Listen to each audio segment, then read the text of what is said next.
I have met so many people who are so argumentative and forever, debating matters of theology. In the little experience I have had, I have concluded that when somebody is overly argumentative, most likely they have not had what theologians call an epiphany. That is, having an experience with God at a personal level. They're always thinking through other people's views and opinions of theology alone. The Word of God is not to be studied in isolation of the Spirit of God. So you cannot limit people to your theology. If you've never laid your hand on a sick person and commanded a disease to go, it does not mean it cannot happen simply because it never has happened to you. If you have never spoken a declaration or given a prophecy, you've never experienced it. It doesn't mean it should not happen in other people. And therefore you want to limit people to your theology. Even experiences vary.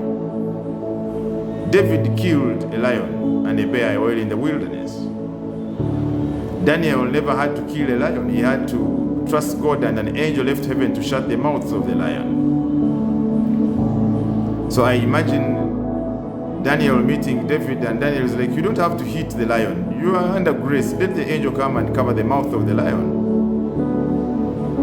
I imagine Samson meeting David, and he's like, but why do you have to use a weapon to hit the lion? Why don't you tear it? Therefore, it is not correct to limit people to your limited experience, because all our experiences are limited. If you have never laid hands on a blind eye and see it open, that is no conclusion that it should not happen in other people's lives. In other words, don't limit people to your own experience. You don't know their encounter with God. You don't know their stretch of consecration with God.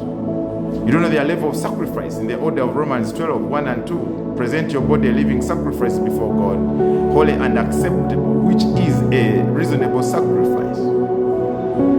You don't know. Therefore, it's not correct at all to limit people to our theology. I too never limit people to my own experience. If I can pray and probably disease vanishes and the other cannot pray, he simply commands and it goes. I cannot limit people to my experience.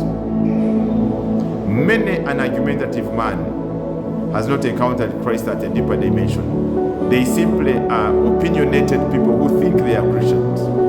But I can assure you, Christianity at its bare minimum is a demonstration of power, because the Jesus who resurrected on the cross resurrected in power.